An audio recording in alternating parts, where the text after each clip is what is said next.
Guys, welcome to this week's podcast episode. I'm really excited about today's guest, Deborah Crowe. That goes by Deb, and she's actually the host of Imperfect, the Heart-Centered Leadership podcast. And today's talk is going to be all about leadership, heart-centered leadership, and it's overall business podcast. And I'm really happy to welcome her to the show. So, Deborah, welcome. Thank you so much, Christopher. It's great to be with you. Yeah, kind of set the stage and talk about your story and your journey, how you got started, and we'll delve right into it. Well, my background is in medical rehabilitation, and I worked as a neurotrauma case manager for over 20 years. And I had a twist of fate, if you will, 15 years ago.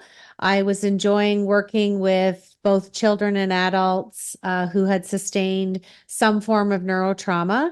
And I was spending a lot of time testifying in court, and I was missing the direct patient care. And out of the blue, I got a call from an adjudicator who asked me if I would take on 5 executives. There were 3 VPs and 2 CEOs who had gone off on a short-term disability claim from their leadership role due to stress. And it was a welcomed addition to my caseload and a reprieve from the heaviness of the catastrophic files I had and going to court. So long story short, from the day of that phone call, Christopher, to 10 months later, I landed up losing all 5 of those executives. They all went to long-term disability claims, became palliative, and landed up in our local hospice. And I had the honor and privilege of being with them at the end of life. And I promised them that I was going to do something about this going forward. And I took a year to grieve and close my clinic and do all the logistical exit strategy things you do in business. And my coach said to me at the time, "What are you going to do with this gift?" And I sat with that question. And 15 months later, I became a coach, and I work with all levels of leadership to ensure that they don't get to that level of stress. And I haven't lost anybody in that time frame, which I'm super happy to share with you. Yeah, what a very inspiring and heartfelt journey. And I'm curious, I was wondering this idea of when you talk about heart-centered leadership and people talk about heart-centered a lot of times, you can kind of feel it. But what traits, like specific traits, make one a heart-centered leader? Well, I created a heart-centered leadership quality sketch note in January 2020 that I would love to share with you and your listeners.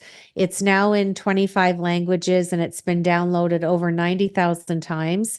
And the 20 traits, just to give you an example of a few, they are from my experience. They are not an exhaustive list, but they're the 20 most popular that I witnessed in my practice when I was both case managing and when I transitioned into coaching.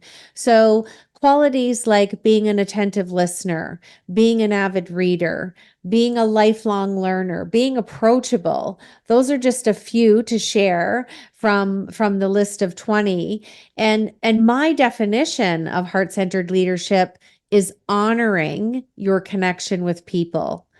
And what that means is you're holding space just like you and I are doing. We're living in the moment right now, having this beautiful interview. We're not thinking about this morning, the next hour after the interview, or tomorrow. And there's no level of reciprocity. We're just having a meaningful, aligned conversation and enjoying the value of whatever we're going to talk about.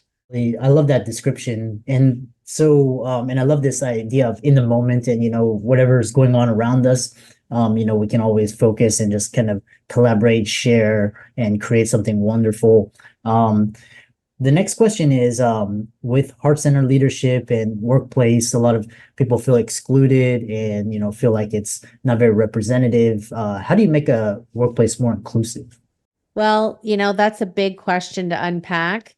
And I think you can't make any workplace or organization inclusive until you address the underlying problem that's lingering or deflate the elephant in the room. Usually when there's a problem of inclusivity, you have to look back to the foundation of the culture. And if you don't have a strong, healthy, vital culture, how can you even start to adapt to even integrate or change or welcome any inclusivity when we don't have the strength of the foundation, which is trust, rapport, openness, healthy, vital, not any remnants of toxicity. I think a lot of times people want to work on the top layers, and a lot of times it's returning to the foundation of the organization. I love how you're describing these concepts because they're, sometimes you can ask these questions and people can describe it, but the way you describe it can either really enlighten or kind of confuse more. So I love that. The follow-up question I have is, so you transition from disability medical case management, and now you're an executive coach. And for a lot of the audience, they're doctors or lawyers or dentists, and they say it's time for a change, and they say, oh, but all I've known is XYZ, and my skills. So what transferable skills did you bring from the medical to now being executive coach? Oh, this is a great question, Christopher.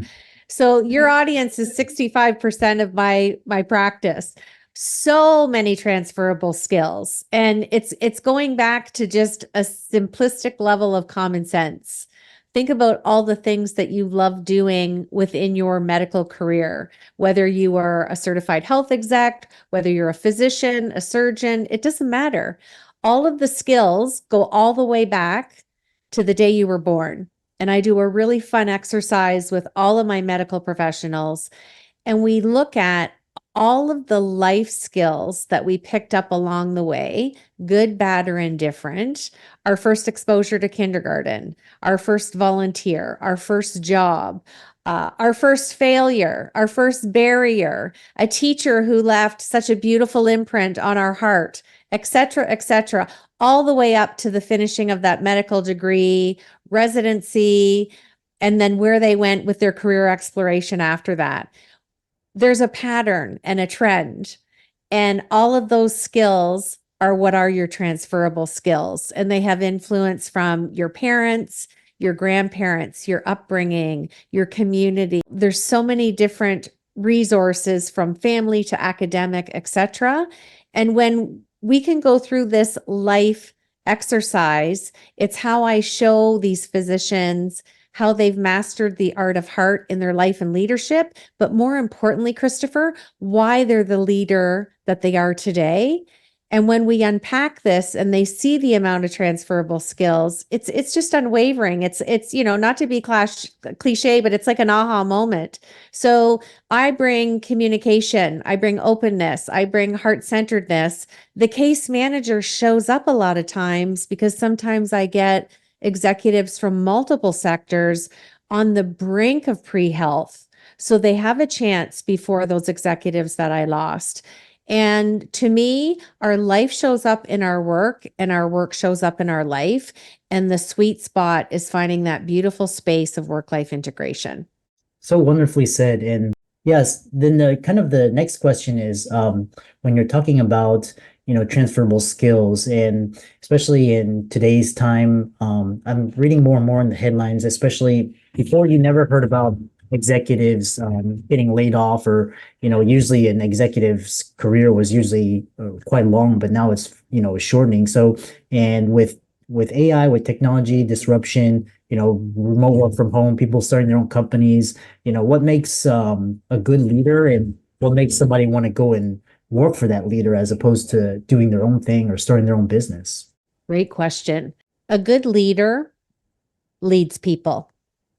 A good leader is visionary. They're able to look out, and they can keep the extrinsic values of profit and metrics and margins and KPIs and all of those processes that are important, but they know deep down from a heart-centered modality that none of that will be carried out or successful or sustained unless they invert the fraction and put people over profit. So when people are put before profit and they can lead with that vulnerability and authenticity and model self-care and fail forward and all the things under the imperfection umbrella, that's a heart-centered leader. And who wouldn't want to follow someone that is genuine, unique, approachable, open door policy, and you can come to them and not have everything figured out and seek their guidance without worrying about reciprocity on your next annual review. That's who people want to work for today. Yeah, I love that.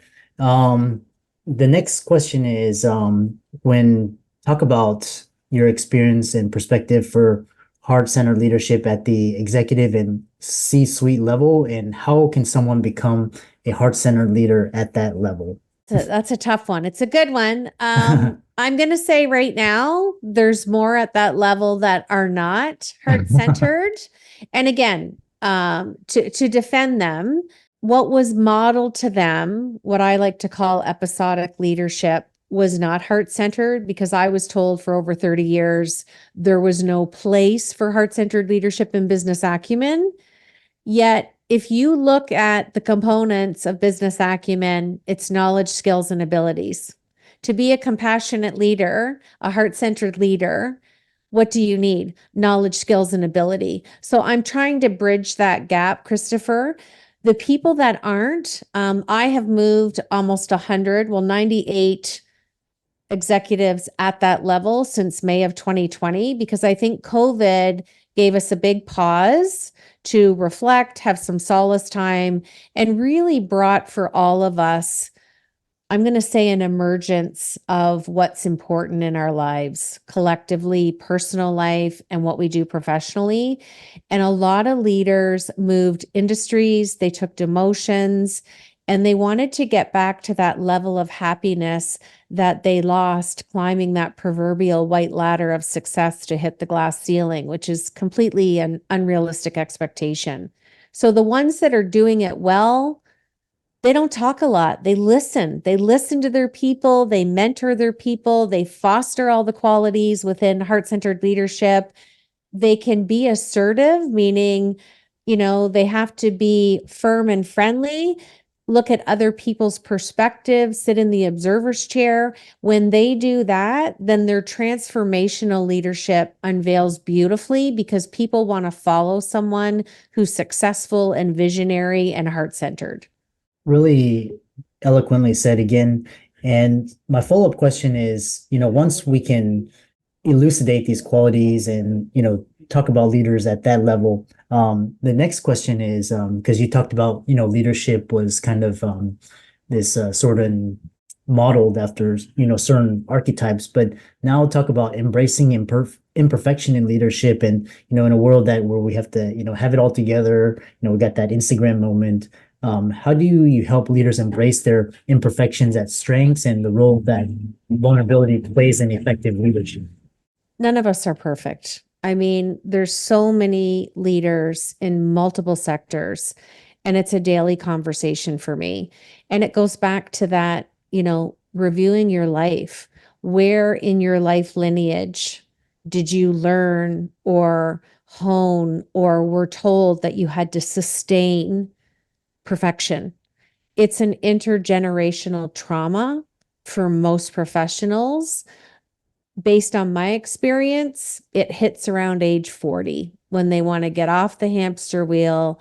They are beyond burnout, whatever that word is. We are yet to create it, and they have nothing left for anyone, including themselves. That's not a fun place to be.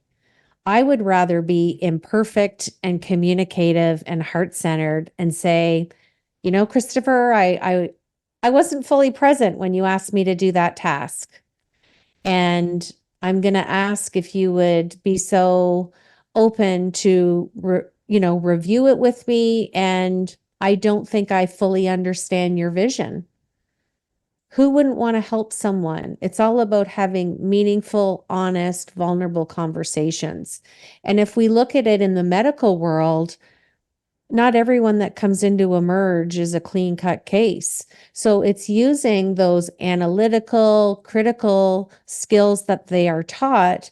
And physicians are taught equanimity, especially surgeons in medical school. So when you can align equanimity, that mental calmness and composure, with your heart-centered leadership skills, You're unstoppable from a heart-centered leadership perspective because you are physically there for that person and you listen so deeply and intently that you can hear the emotion behind the words. That is a well-honed skill. Yeah. And, finally, as we come to the ending of our talk, which I really enjoyed, is this idea where, all of us are career driven, success driven, we want to, strive for significance, but we also have a balancing act. So, with your extensive experience, how do you guide professionals in achieving balance between career aspirations and a personal life, and offer insights into how leaders can maintain resilience and self-care, amidst their demanding roles? I love this question. It's really simple. We are not what we choose to do in our business or our career profession. So I'll challenge your listeners to do some inner work and realize that their self-worth and their worth and worthiness is not attached to their identity, their role, their stature, their title, their role and responsibility from the HR department. We have different aspects in our life and our leadership for a reason, and we're not meant to let one take over the other. And that's where we get illness and sickness and breakdown of relationships, etc. So it's finding a unique balance so that you're happy and that you're living in a self-directed way and not in a heaviness of obligation because of the career that you chose. How can people find out about the work that you do, check you out your social media, and possibly work with you? My website is debcrowe.com. And I also just wrote a book, and it's called The Heart-Centered Leadership Playbook. And it was released on November 1st. And we've been in the top 3 and hit number 1 about 5 times since November 1st in healthcare administration, which is just a serendipitous moment, Christopher. Even though I've left the medical world, I don't think it's really let go of me, but all the information is on my website.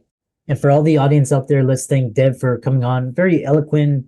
Just, I love this heartfelt, centered talk. You can feel it through and be sure to follow all of Deb's resources. They'll be in the links in the show notes. Give her a like and follow. Check out her book. It's on Amazon. I'm gonna check it out as well. And with that, thanks so much for coming on. Thanks for having me, Christopher.